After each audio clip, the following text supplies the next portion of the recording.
Well, I was definitely inspired when I heard about the monks. Of course, their walk became viral.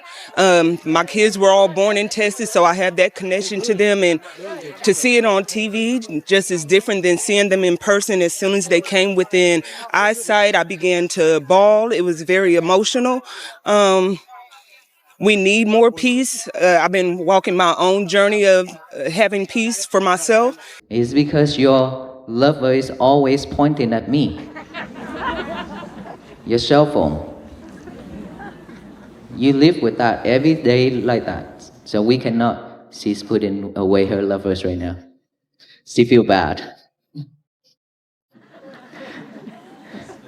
So we need to train ourselves like that. Trying to liberate a little bit of everything every day, just like those sunflowers. When it's still young as a bud, it's like this whipping down like this, right? But then when it's grow each and every day, it will head up to the sunlight every day like that and stand up upright to get the sunlight and to bloom flowers. It means that when we practice, we will fail. All things in life, sufferings, greedy, hatred, angers, delusion, all those things in life, we all have. We are the same. We have all these things in life. But when we realize that all these are just sufferings, and then when we practice mindfulness, we keep on failing because the most thing in this world that you make you bored is meditation. Because remember that monkey mind, the monkey is always jumping. They want something to be more fun and enjoyable. The mind is like that. Now that you force in yourself to sit down and then breathe in and breathe out, that is boring. But when something, what's going on? You bored with your breath before? No? So when we force in ourselves to do something that our mind does not like, then it tends to go to sleep. So at the beginning, when you practice, a lot of the time you will fall asleep because you are not mindful with your breath. And our mind is like that, but nothing wrong with it. As long as you realize that you're already asleep, then you need to wake up and come back here again. That is how we train ourselves to bring it back to this present moment every time.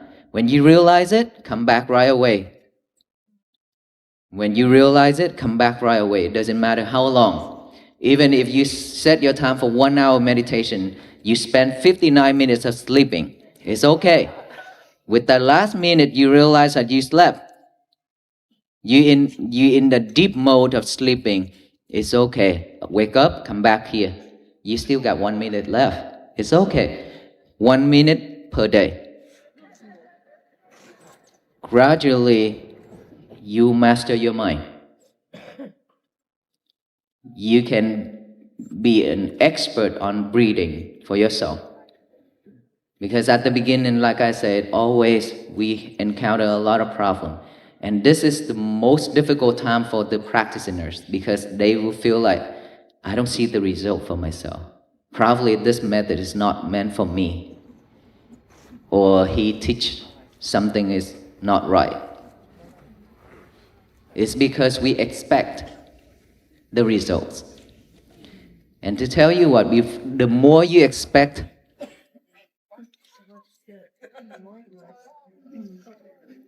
you will never get the results. You suffer with it. You will fail because of expectation. No expectation when we practice anything. Just keep doing it. Be mindful with it and believe in yourself that you can do this. Okay? So it means that every day we need to practice every day. That means we change in ourselves. And then just like that, sunflowers keep rising upright to head to the sun, to get the sunlight and bloom. Like us, one day we will stand upright and wisdom will rise. But we have to have You have to believe in yourself. You have to put effort into it. And patience. Without this, we cannot make it. We will go back to our old days, which I hope not, because a lot too much already. Let us not go back to our old days anymore. 2026 should be the most beautiful year, important year, and we have to become a new person in this year. Otherwise, we regret. Because this world, time is not going to wait for us. Okay? Any other question? Yes, sir.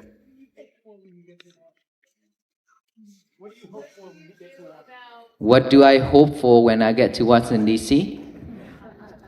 I hope that we can go home safely.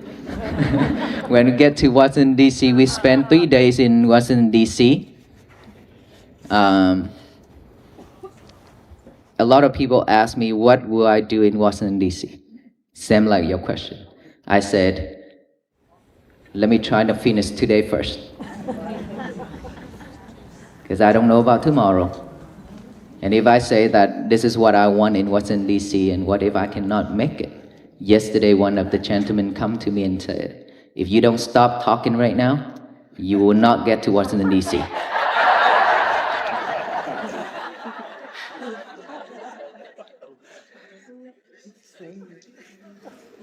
What comes will come.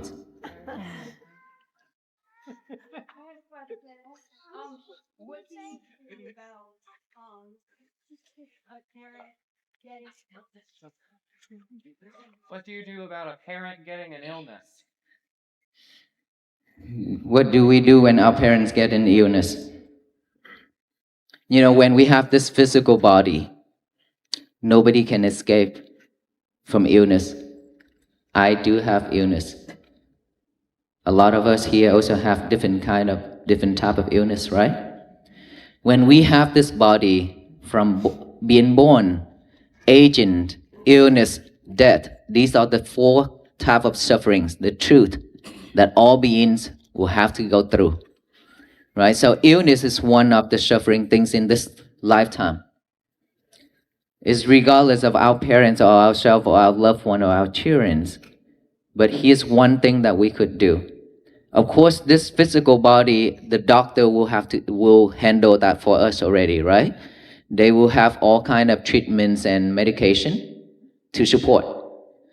But for ourselves, we cannot do that because we are not doctor. But we could do something to support, which is the mind.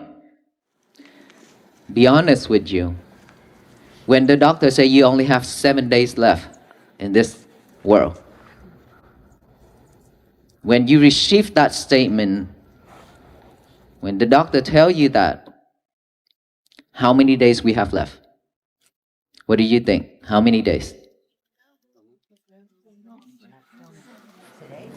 Most of the time, we don't have 7 days. Maybe 2-3 days. You know why?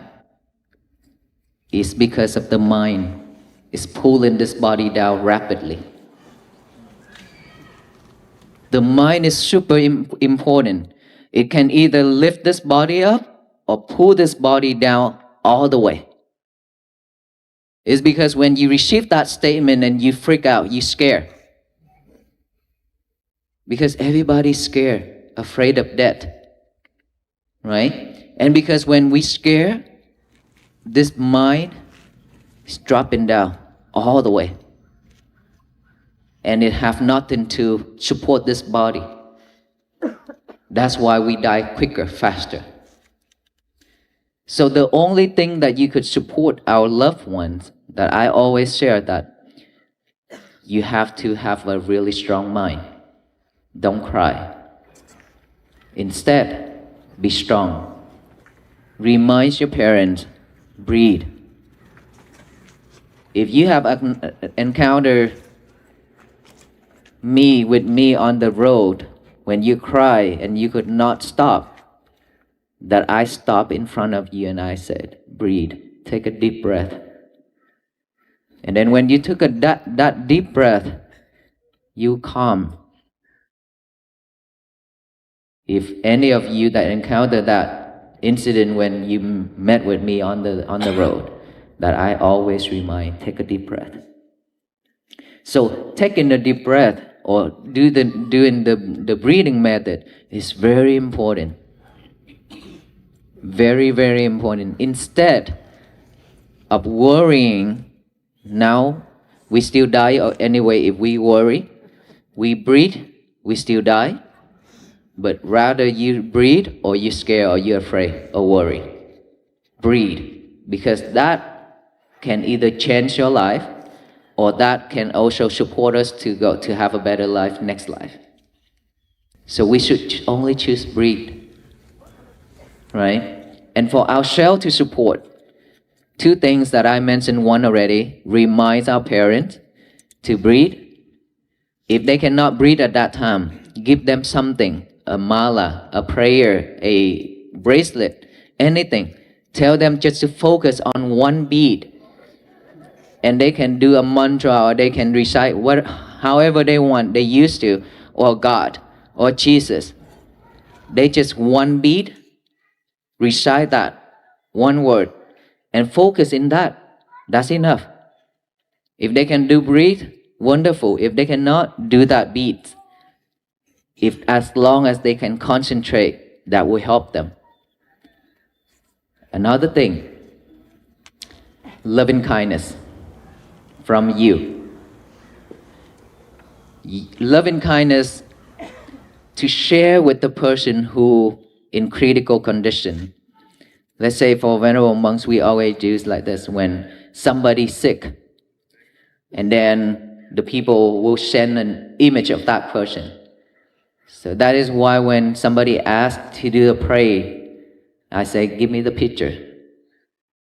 Okay, so we look at that picture and we radiate the metta, which is love and kindness, to that person every day. That is a way to support. Love and kindness is very important, very strong, very powerful. But you have to have love and kindness first before you radiate it to someone else. Means you have to practice it. May I be well, be happy, be peaceful. All you need to do is just practice this every day. Just sit down and relax. Before you do the breathing, you can also do this loving kindness. Okay, sit down, relax. Imagine of your face right in front of you, this far. Close your eyes, relax, and say silently, recite silently, may I be well, be happy, be peaceful. May I be well, be happy, be peaceful. Keep doing that until you feel calm, until you feel relaxed, cool, with joy. That is when you have loving kindness within you. And now, you think of that person, your parent. May my mother be well, be happy, be peaceful. Her face is right here, even though you close your eyes. Imagination, okay? May she be well, be happy, be peaceful. Keep doing that, keep doing that. With that power, it will radiate it to her. She receive it, that can also support her to go through her difficult times. So those are the two things. Remind her, remind them, and to do the breathing or recite on the beat. And then yourself, you can support by radiate metta, loving kindness. Mm-hmm. I've noticed that you've received a lot of gifts along the way from different people. What does that mean to you? A lot of gifts, either mala, either beads, or either pins, cards, postcards, thank you notes, a lot of thank you notes from kids, from adults, everything. And we have them all. We collect them and we keep them all.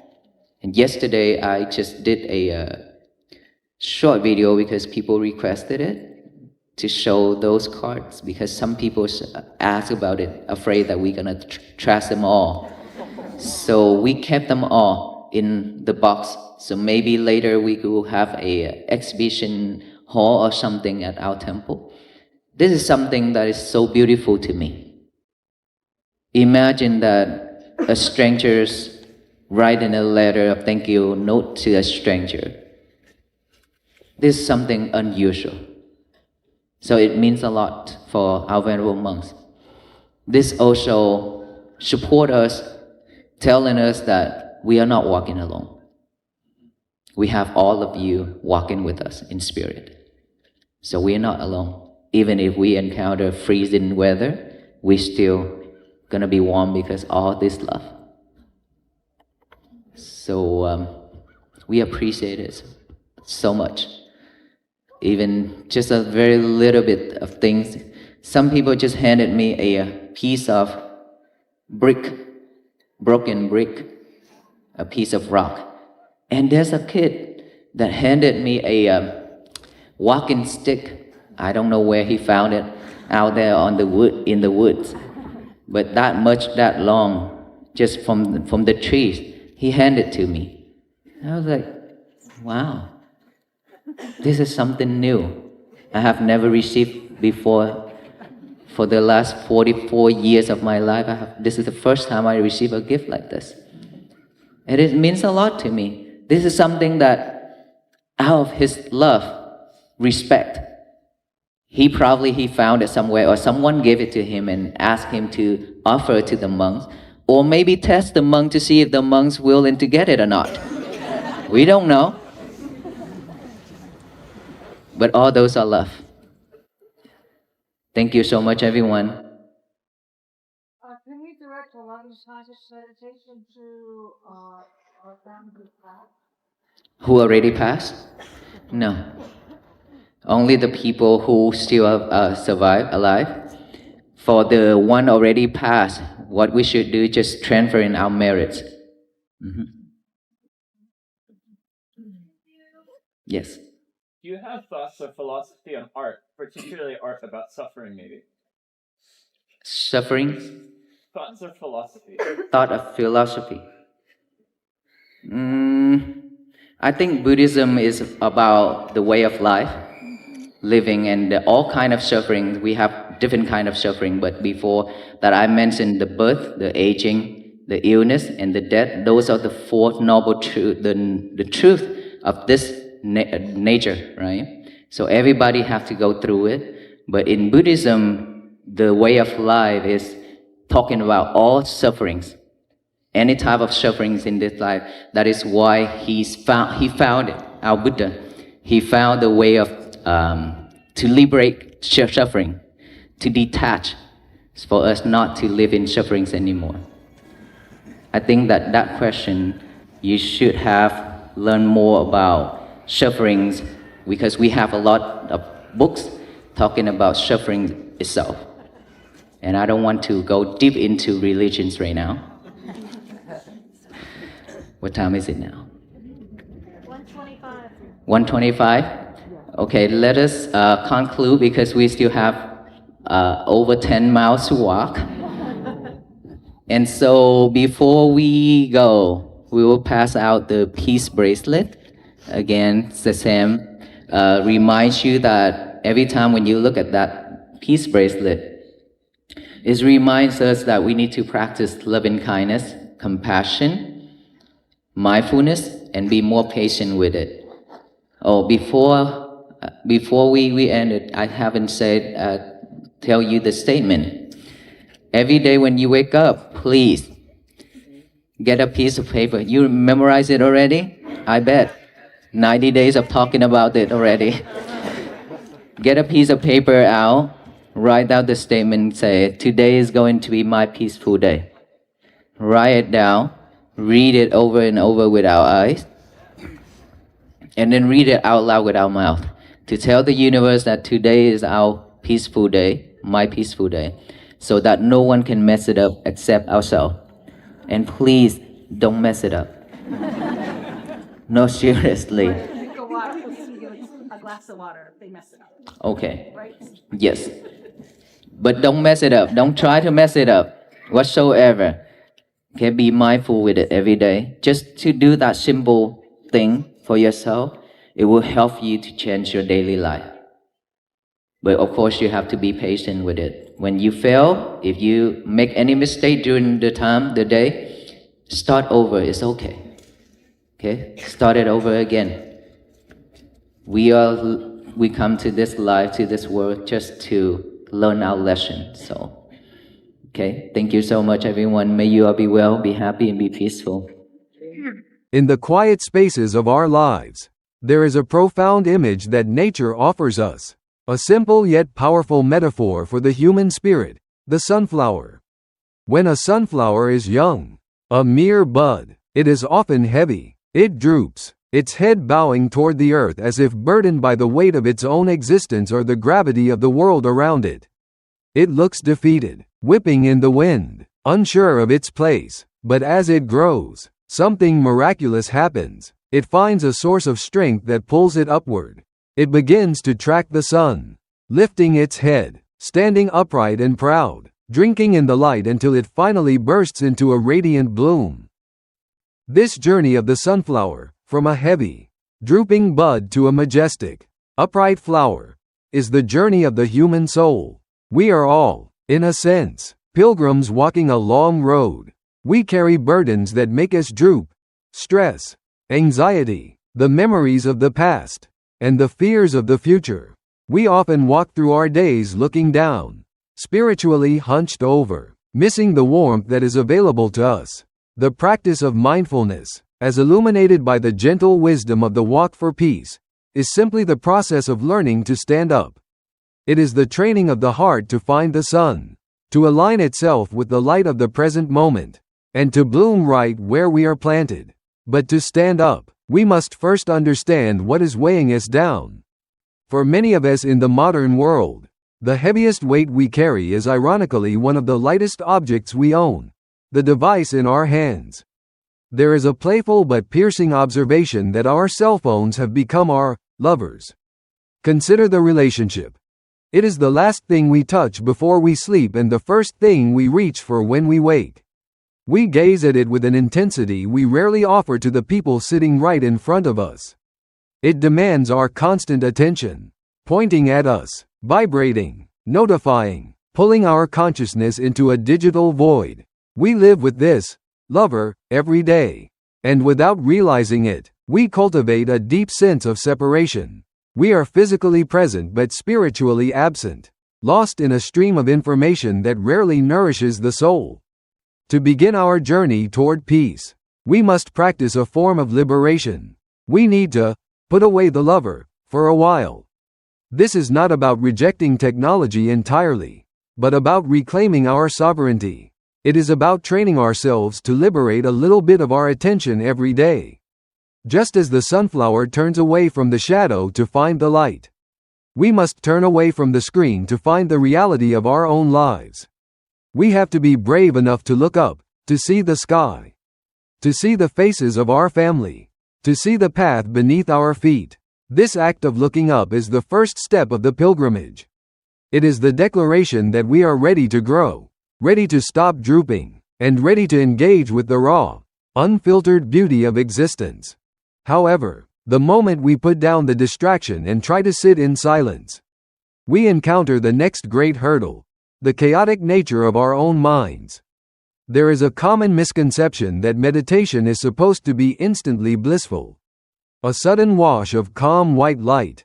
The reality is often much grittier. The most boring thing in the world, to an untrained mind, is the breath. The mind is like a monkey, restless, agitated, always jumping from one branch to another, seeking something fun, something colorful, something loud. When we force this monkey mind to sit down and focus on the simple inhale and exhale, it rebels, it throws a tantrum, it screams that it is bored. And when the mind gets bored, it often shuts down. We might sit for meditation and find ourselves nodding off, drifting into a stupor. We might set a timer for an hour and spend 59 minutes of it fighting sleep or lost in a daydream. In our achievement-oriented culture, we would label this a failure. We would grade ourselves an F in mindfulness. But the compassionate perspective shifts the grading scale entirely. If you sit for an hour and sleep for 59 minutes, but in that last minute you suddenly wake up, if you realize, oh, I was sleeping, but now I am here, that is a victory. That 1 minute of clarity is gold. It is the moment the sunflower remembers the sun. The practice is not about being a perfect statue of serenity. It is about the act of returning. It doesn't matter how long you were gone.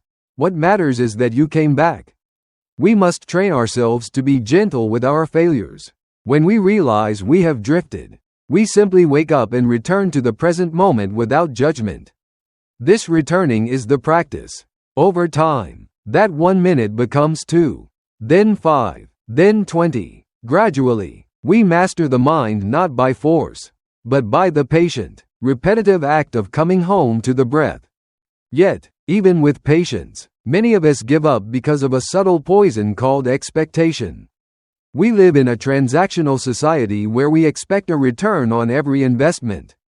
If we go to the gym, we want to see muscles. If we work, we want a paycheck. If we meditate, we want peace, and we want it now. But the spiritual path operates on a different economy. The more we expect results, the more we suffer. Expectation creates a gap between where we are and where we think we should be. And in that gap, frustration breeds. We think, I don't see the result. This method isn't for me. I'm not getting better. This creates a paradox. To get the result, you must let go of the desire for the result. We are invited to practice with no expectation. We simply keep doing it. We breathe because we are alive, not because we want to become holy. We practice mindfulness because it is the sane way to live, not because we are chasing a spiritual merit badge. This requires 3 essential ingredients: belief in oneself, effort, and patience. We must believe that we are capable of change. We must put in the daily effort to water the seed. And we must have the patience to let the flower bloom in its own time. We cannot pry the petals open with our fingers. We can only face the sun and wait. If we can drop the heavy baggage of expectation, our journey becomes lighter. We stop asking, "Are we there yet?" and start realizing that here is the only place we ever need to be. The true test of this practice comes not when life is easy, but when the storms hit. The ultimate realities of the human condition, illness, aging, and death, are inescapable. We all possess a body that is subject to decay. When illness strikes, or when we receive a grave diagnosis, the quality of our mind becomes the deciding factor in our experience. When a doctor delivers bad news, perhaps saying we have only days left, the instinctive reaction is fear. We freak out, we panic, and in that panic, the mind collapses. When the mind drops into fear, it pulls the body down with it. It strips the body of its remaining vitality. We die faster not just because of the disease, but because the fear accelerates the decline. The mind is powerful. It can lift the body up or drag it into the abyss. This is why the training of the breath is so vital. It is our anchor in the hurricane. This wisdom becomes profoundly practical when we are caring for loved ones who are sick or dying. It is natural to cry, to feel the crushing weight of grief. But if we want to truly support our parents or partners in their transition, we must be strong for them. We must be the calm in their storm, instead of weeping uncontrollably at their bedside, which disturbs their peace. We can remind them to breathe. Take a deep breath. We can say, if they are too weak or confused to focus on the breath, we can offer them a simple anchor, a prayer bead, a familiar mantra, or just the sound of a holy name they trust. Focus on this one bead. Focus on this one word. By helping them concentrate, we help them gather their scattered energy. We help them die with dignity and peace. And for ourselves, we practice breathing through the grief. We choose to breathe because the alternative, drowning in fear, serves no one. Whether we worry or we breathe, the reality of death remains. But if we breathe, We navigate that reality with a grace that can transform the experience from a tragedy into a sacred passage. But we do not have to face these trials alone. One of the most beautiful realizations of the pilgrimage is the discovery of our interconnectedness. On the road of life, just as on the walk for peace, we are supported by the invisible and visible kindness of others. There is a touching story of a pilgrim receiving gifts from strangers, not gold or jewels, but humble treasures, a broken brick, a rough stick found in the woods by a child. To the ordinary eye, these are trash. To the eye of the pilgrim, they are pure love. When a stranger hands you a jagged rock or a stick, they are offering a piece of their heart. They are saying, I see you, I support you. These gifts remind us that we are walking in spirit with thousands of others. We are never truly solitary. Even in the freezing winds of life, the warmth of this connection can sustain us. We can cultivate this connection intentionally through the practice of metta, or loving kindness. It starts with ourselves. We cannot pour from an empty cup. Before we can save the world or heal our family, we must sit down, close our eyes, and visualize our own face. We recite silently, may I be well, may I be happy, may I be peaceful. We repeat this until we feel a cooling, calming presence wash over us. Only when we are filled with this kindness can we radiate it outward. We then visualize our parents, our friends, even those we struggle with, and send that same light to them. May you be well. May you be peaceful. This is not just wishful thinking, it is a transmission of energy. When we practice loving kindness, we are sending a signal that transcends space, supporting others in their difficult times just as the child's stick supported the monk. So, how do we integrate all of this, the focus, the patience, the courage, the love, into a normal Tuesday?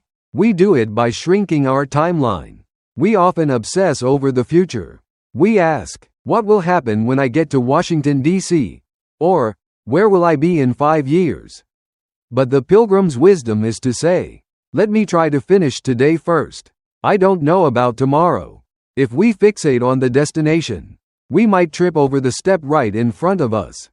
We can anchor ourselves with a simple morning ritual. Every day, when we wake up, we can write down a vow on a piece of paper.